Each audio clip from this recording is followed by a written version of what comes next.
আইলো রে নয়া ফানি আঙ্গুর ডিলের মাঝে নয়া ফানি থেকে মাছ মেরা নেয়া দিমু বইয়ের কাছে। ও ও শিট, আমার তো বউ নাই। বিলের মাঝে হঠাৎ হয়ে গেছে পানি, তাই তো আমি আজকে করছি মাছ ধরতে। হঠাৎ করে বিলে এত পানি লাগতেছে, মনে মনে খুশি। জন্মের পরে দেখি না এত পানি, আবার পানি হয়ে গেছে অনেক মানুষের চোখের পানি। কিচ্ছু করে না, আল্লাহ যা করে ভালোর জন্যই করে। আর কোনো কথা না বাড়াই আমরা যাবো মাছ তুলতে। আমি মাইরে দিলাম একটা লেঙ্গি, লঙ্গি মারলে অনেক ভালো লাগে। আব্বার লঙ্গি, আমার নিজস্ব লঙ্গি নাই তো আব্বার লঙ্গি পরে আয়া পড়ছি। এখন আমরা যাবো মাছ ধরতে। এই যে আমরা জালের কাছে চলে যাইছি। সো এখন আমরা জাল পারবো। ছোট ভাই বলতে ক্যামেরা কাছে আনো, ছোট ভাই ক্যামেরা কাছে আনছে। এই যে দেখতেছেন রিং ভাই মানে জাল আর কি তুলতেছি। এই যে তুলতেছি দেখা যাক কি হয়, ভাগ্যে কি আছে জানি না। ঠিক সবাই দেখতে দেন সম্পূর্ণ ভিডিওটা। এই যে জাল প্রায় অর্ধেকটা তোলা শেষ, অনেক বড় লম্বা প্রায় 50টা গড়। সো জাল তুলতেছি, ভিডিওটা স্কিপ করে দিছি। তো জাল তুলতেছি দেখা যাক কি হয় ভাগ্যে। ও মাই গড, কত বড় এক মাছ কলা। এই যে দেখটা আমি কাছে দিয়ে নিছি, দেখটা ধরে নিছি। দেখটা ধরে পরে এখন দেখা যায় কি হয়, কপালে কি আছে। এই যে দেখা তুলেন।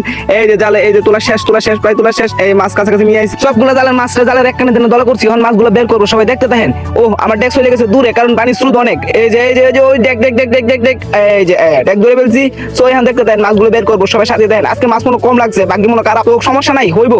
দেখতে দেন সবাই। আমি সম্পূর্ণ ভিডিওটা শেষে আমি সবাইকে মাছগুলো দেখাই দিব ইনশাল্লাহ। মাছ বের করার শেষে বাদল একটু দূরে রাখে জালটা আবার বানতাছি, কারণ জালটা ফাটিয়ে দিতে হইব। আরেকবার দুলা মাছ নিতে হইব না। তো আমি কিভাবে জালটা ফাটি সবাই দেখতে দেখেন। এই যে বুলটা আমি ছোট ভাই বলতেছি, ছোট ভাই একটু ক্যামেরা কাছে আনো। এই যে দেখতে দেন সবাই, আমি পরবর্তীতে মাছগুলো দেখাইতেছি। সো জালটা আবার ফাটিয়ে দিতেছি। এই যে জাল কিভাবে রিং বেটে ফাটতে সবাই দেখতে দেন। যারা মানে রিং বেট ফাটতে পারেন, অনেকে আছে রিং বেট ফাটতে পারেন না, দেখতে দেন কিভাবে, মানে খুব সহজ। একবার দেখলে সবাই পারবে, এটা কোনো হামুরি বিষয় না। দেখতে দেখেন, এই যে মনোযোগ সহকারে দেখলে হইব। যারা শহরে দেখেন এরা তো এগুলো মনে দেখেনি না। তো দেখতে দেখেন এই যে রিং বেটের পাতা প্রায় শেষ। এই যে আমি কুড়িটা মাইরে দিছি। তো জাল তোলা শেষ। এই মুহূর্তে আমি ছোট ভাই বলতে, ছোট ভাই বললে তো অনেক পানি এসে তো বিলতে ঘুরে দেওয়া। সবাই দেখেন, সবাই এদিক দিয়ে পানি, ডাইনে বামে পিছে সব দিক দিয়ে পানি, মানে পানির উপর পানি। মানে মামিসিং গোলপুর এত পানি হয়েছে যে ভাই বলার বাইরে। আমি জন্মের পরে এরকম পানি দেখি নাই। এই পানিতে অনেকের অনেক ক্ষতি হয়েছে। এদিক দিয়ে আমার কাকার হাঁসগুলো পানিতে বাসায় লিয়ে গেছিল। কাকা হাঁসগুলো নিয়ে আইয়ে পড়ছি ছোট বাইরগুলো তোলার জন্য। দেখেন ছোট বাইরগুলো তুলছে, এদিকে কতগুলো মাছ লাগছে। হ্যাঁ ভাই তুলে ফেলছে। এই যে দেন এই যে দেন। ও মাই গড, কতগুলো মাছ দেখছেন। আমি তো সেই খুশি, অনেকগুলো মাছ। তো এটা পাতা শেষ, যেমন আরেকটার কাছে দিয়ে দেখুন হঠাৎ কি মাছ লাগে। যা পড়ছে আরেকটার কাছে। তো আস্তে আস্তে বাইরে চলে গেছে। এই যে বাইরে তুলতেছি দেখেন। ও মাই গড,